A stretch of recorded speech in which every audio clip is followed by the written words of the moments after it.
The security monitors glowed blue in the dim office, casting long shadows across my half-empty coffee cup. I leaned back in the creaky chair, rubbing my eyes. Third night this week.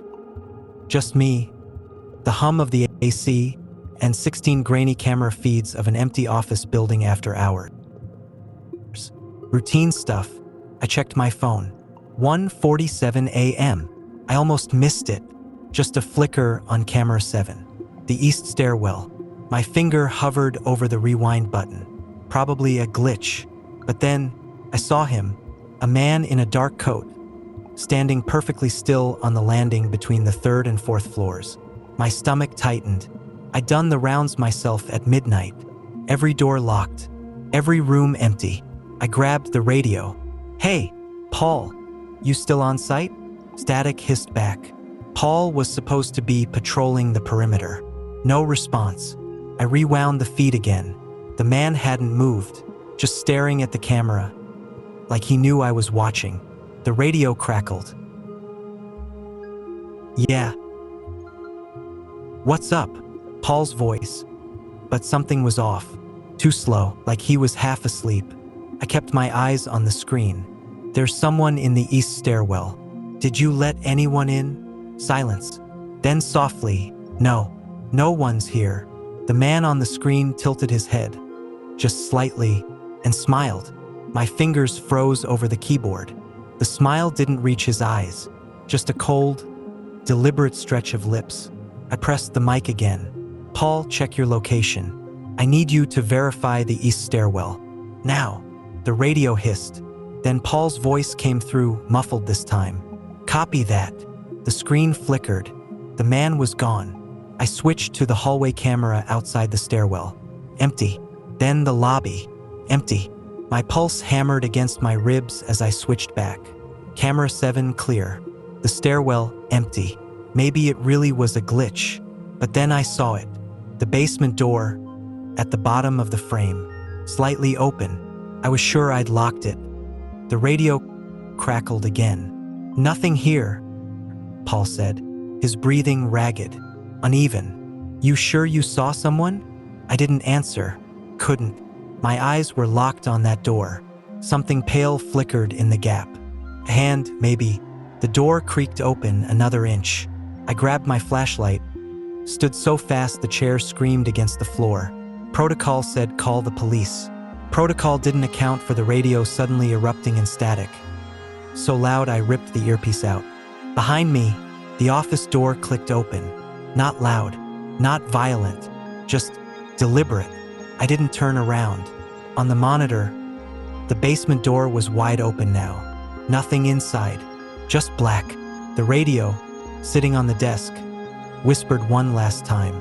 "He's right behind you." Cold breath touched the back of my neck. I spun, swinging the flashlight.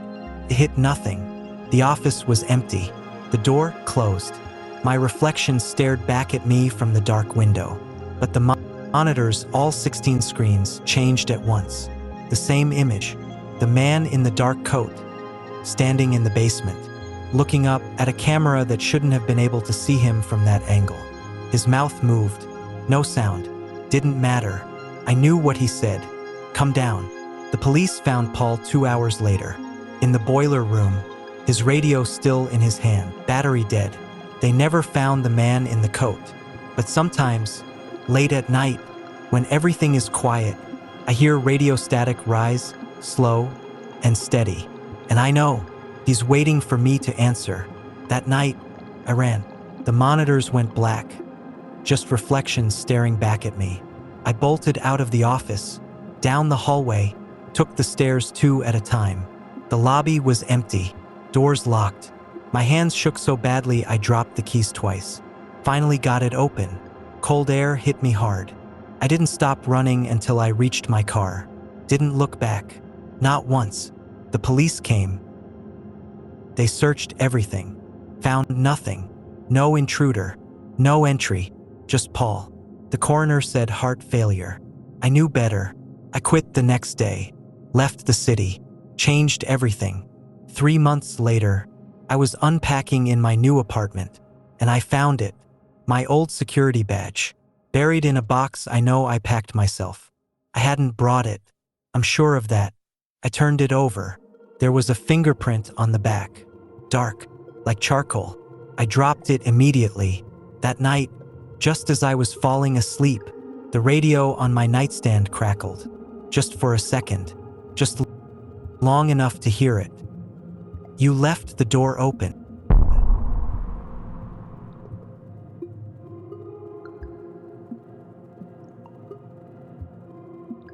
My coffee had gone cold 3 hours ago, but I kept sipping it anyway. When you're pulling the graveyard shift at a massive storage facility, you just need something to do with your hands. The place doesn't smell like much, just dust, dry air, and that heavy scent of old plastic and mildew from units that haven't been opened since the 90s. I was halfway through my third round when I saw it. Unit 417. The digital log on my tablet showed it as vacant, but there was a heavy padlock hanging from the latch. Old school, rusted. I tapped it with my flashlight. Solid, real. No rental stickers on the door. No scuffs from movers. Just smooth, unmarked metal. I pulled out my phone and checked the CCTV for that hallway. The motion sensors had triggered 30 seconds before I got there. The footage showed nothing, just an empty corridor and the beam of my own flashlight moving ahead of me. My throat went dry. I reached for the padlock again, but my fingers closed on air. The lock was gone, and the door, which had been shut tight seconds ago, was now open about 3 inches. I didn't call for backup. I should have, but you get used to things being glitchy in a place this old, so I pushed the door open. A wave of cold air hit me. Smelled wrong, like new car scent, mixed with rotting cardboard. I raised my flashlight and aimed it inside. That's when I saw them. Mannequins, dozens of them, maybe hundreds, packed so tightly their shoulders were touching, standing perfectly straight, every head tilted toward the door, toward me. But something wasn't right.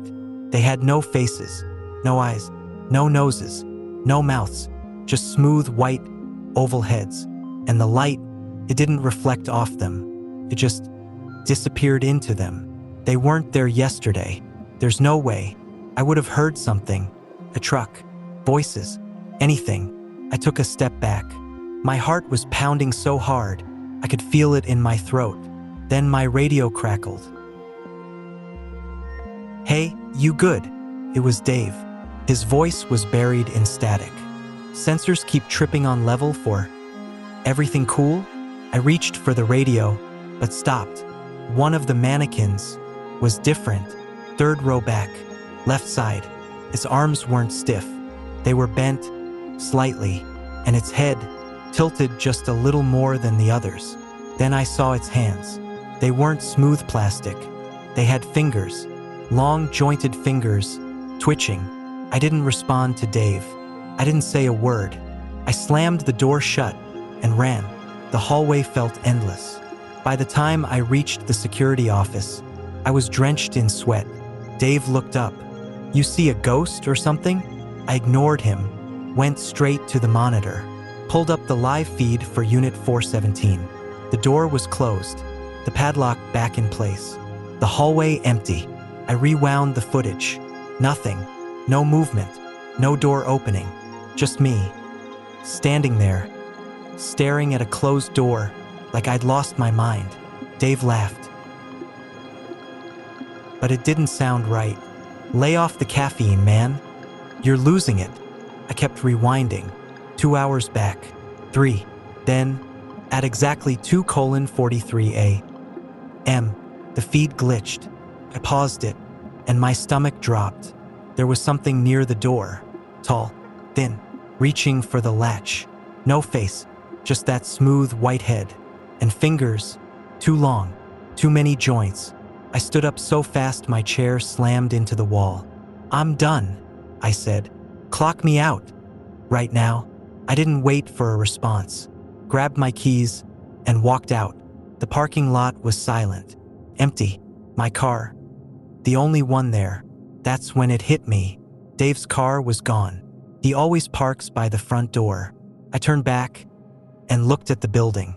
Through the glass, I could see him, still sitting at the desk. But he wasn't looking down anymore. He was staring straight at the door. At me. I couldn't see his face clearly, but something about it was wrong. Too smooth, too pale. I got in my car and drove. Didn't stop until I reached a 24-hour diner 10 miles away. I sat under the fluorescent lights, trying to steady my hands. After a while, I pulled out my phone. I shouldn't have, but I opened the CCTV app. One last time, I checked the camera inside Unit 417. The room was empty, completely empty. No mannequins, nothing, just a bare floor, and one thing lying in the center. I zoomed in. It was my security jacket, folded neatly, and on top of it, my ID badge. A chill ran down my spine. I slowly looked up at the diner window. In the reflection, I could see the booth behind me. Someone was sitting there, wearing my uniform, hunched over a cup of coffee. I turned around. The booth was empty. I looked back at the reflection. It was still there, right behind me. It slowly lifted its head. No face, no eyes, no mouth, just a smooth white void. Then it raised one hand, those long, unnatural fingers, and gently placed my security badge on the table.